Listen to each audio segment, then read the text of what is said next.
আসসালামু আলাইকুম সুপ্রিয় দর্শক, রেখাস ব্লগ অ্যান্ড কুকিং শোয়ের আরও একটি নতুন ভিডিও দেখার জন্য আপনাদের জানাই স্বাগতম। আমার আজকের ভিডিওতে থাকছে খুবই মজাদার একটি গার্লিক ব্রেডের রেসিপি। নামি দামি বেকারি কিংবা রেস্টুরেন্টে কিন্তু এই গার্লিক ব্রেডটা আমাদের খুব চড়া দামে কিন্তু কিনে খেতে হয়। তাই ঘরে কিভাবে আপনারা সহজভাবে এই গার্লিক ব্রেডটি তৈরি করে নিতে পারবেন সেটাই থাকছে আমার ভিডিওতে। তো প্রথমে আমি ডোটা তৈরি করে নেব। এখানে আমি 1 কাপ কুসুম গরম দুধ নিয়ে নিয়েছি, আর এখানে আমি দিচ্ছি 1/4 কাপ চিনি। চিনির পরিমাণটা আপনারা চাইলে আরও বাড়িয়ে কমিয়ে নিতে পারেন। আর দিয়ে দিচ্ছি 1 টেবিল চামচ ড্রাই ইস্টটা দিয়ে আমি ভালোভাবে মিশিয়ে নিচ্ছি। আমি এখানে ড্রাই ইস্ট ব্যবহার করেছি, তাই এটাকে আমার 10 মিনিটের জন্য ঢেকে রেখে ইস্টটাকে অ্যাক্টিভ করে নিতে হবে। আপনারা যদি ইনস্ট্যান্ট ইস্ট ব্যবহার করেন তাহলে কিন্তু সাথে সাথেই ডোটা তৈরি করে নিতে পারবেন। তাই আমি এটা 10 মিনিট এভাবে রেস্টে রেখেছি। 10 মিনিট পর দেখুন এই যে ইস্টটা কিন্তু অ্যাক্টিভ হয়ে গিয়েছে। অবশ্যই চেষ্টা করবেন একটা ভালো মানের ইস্ট ব্যবহার করতে। এখন এই ইস্টের মধ্যে আমি একটা ডিম দিয়ে দিলাম, রুম টেম্পারেচারের। ডিমটা দিয়ে ভালোভাবে মিশিয়ে নিচ্ছি। যে মেশানো হয়ে গিয়েছে, এখন এর মধ্যে আমি ময়দা অ্যাড করব। আপনারা চাইলে এটা আটা দিয়েও তৈরি করতে পারবেন। এখানে আমি 2 কাপ ময়দা অ্যাড করে দিচ্ছি। এই যে ময়দাটা দিয়ে এখন ভালোভাবে আমি মিশিয়ে নিচ্ছি। এটা ডো তৈরি করে নিব। আপনারা কিন্তু খেয়াল করেছেন আমি কিন্তু এখনও লবণ অ্যাড করিনি। লবণটা কিন্তু একটু পরে অ্যাড করতে হবে। ইস্টের সাথে যদি লবণটা অ্যাড করেন তাহলে কিন্তু ইস্টটা অ্যাক্টিভ হতে সময় লাগবে। তাই আমি ময়দাটা দেওয়ার পরে এখন লবণ অ্যাড করছি। লবণটা অ্যাড করে ভালোভাবে একটা ডো তৈরি করে নিচ্ছি। ডোটা কিন্তু এই যে এরকম একটু স্টিকি হবে। আপনার যত সময় নিয়ে একটু মতে নেবেন তাহলে কিন্তু দেখবেন একটা সময় যে ডোটা কিন্তু আর হাতে লেগে যাবে না। এই যে এখানে আমি 2 টেবিল চামচ তেল অ্যাড করে দিয়েছি। দিয়ে এখন ভালোভাবে তেলটা ডোয়ের সাথে মিশিয়ে নিচ্ছি।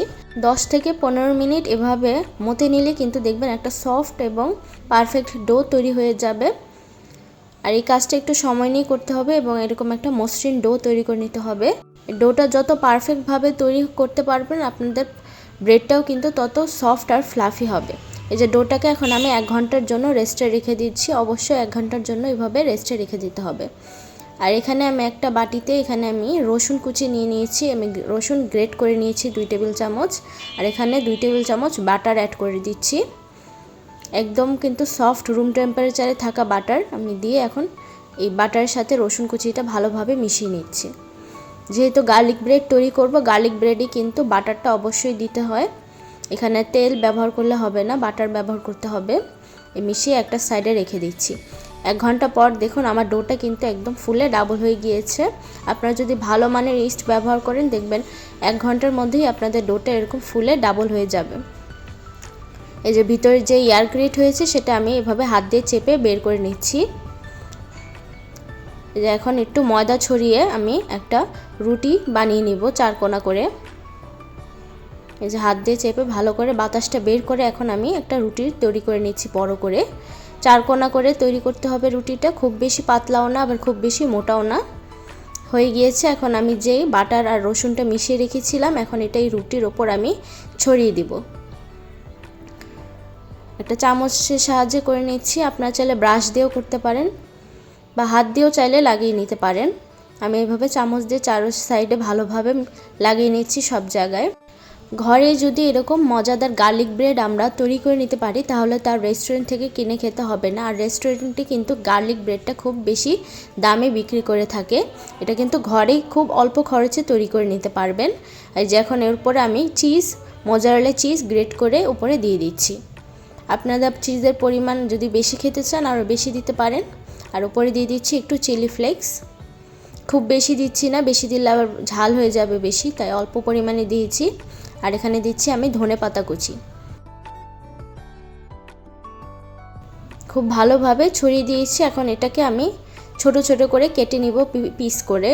কিভাবে কেটে নিচ্ছি এটা আপনারা ভিডিওতে দেখলেই বুঝতে পারবেন। এভাবে করে পিস করে নিব আমি।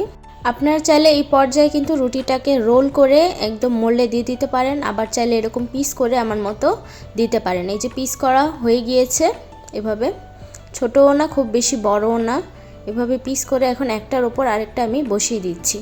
কিভাবে করছি এটা কিন্তু দেখলে আপনারা বুঝতে পারবেন, খুবই সহজ। এইভাবে একটার ওপর আরেকটা বসিয়ে দিচ্ছি। এভাবে করে এখন আমি একটা ব্রেডের মোল্ডে নিয়ে এভাবে বসিয়ে দেব ব্রেডের মোল্ডে। আপনারা আবার চাইলে কিন্তু একটা ট্রের মধ্যে নিয়ে এভাবে আলাদা আলাদা পিসগুলোও কিন্তু বেক করে নিতে পারবেন ওভেনে। এটা কিন্তু খুবই মজাদার হয়ে থাকে এই গার্লিক ব্রেডটা। ছোট বড় সবাই কিন্তু খুব বেশি পছন্দ করে খেয়ে থাকে এই গার্লিক ব্রেডটা। তাই আপনার কিন্তু বিকেলের নাস্তায় বা বাচ্চাদের টিফিনেও কিন্তু এই গার্লিক ব্রেডটি খুব সহজে তৈরি করে দিয়ে দিতে পারবেন। এই যে আমার মোল্ডে দেওয়া হয়ে গিয়েছে, এখন এটাকে আমি আধা ঘন্টার জন্য রেস্টে রেখে দেবো। দেখবেন আধা ঘন্টা একদম ফুলে এটা ডাবল হয়ে যাবে। এর যে দেখুন ব্রেডটা কিন্তু ফুলে গিয়েছে। এখন এটা আমি ওভেনে বেক করতে চলে যাব। আমি এটা 180 ডিগ্রি সেলসিয়াস তাপমাত্রায় ওভেনটাকে আমি 10 মিনিট আগে প্রিহিট করে নিয়েছিলাম। এখন 180 ডিগ্রি সেলসিয়াসে কিন্তু আমি 35 মিনিটে বেক করে নিয়েছি। দেখুন 35 মিনিট পর কি সুন্দর কালার চলে এসেছে এবং ব্রেডটাও কিন্তু পারফেক্টভাবে বেক হয়ে গিয়েছে। আপনারা চাইলে কিন্তু এই ব্রেডটা চুলায় তৈরি করতে পারবেন। চুলায় কিভাবে পারফেক্টভাবে আপনার ব্রেড তৈরি করবেন সেই ভিডিও কিন্তু আমার চ্যানেলে অনেক দেওয়া আছে, কিভাবে চুলায় পাউরুটি তৈরি করতে হয়। এই যে দেখুন আমি কিন্তু ব্রেডটা ঠান্ডা হওয়ার পর মোল্ড আউট করে নিয়েছি। খুব বেশি ঠান্ডা করিনি, আবার বেশি ঠান্ডা করলে কিন্তু ভিতরের যে চিজটা আছে সেটা কিন্তু শক্ত হয়ে যাবে।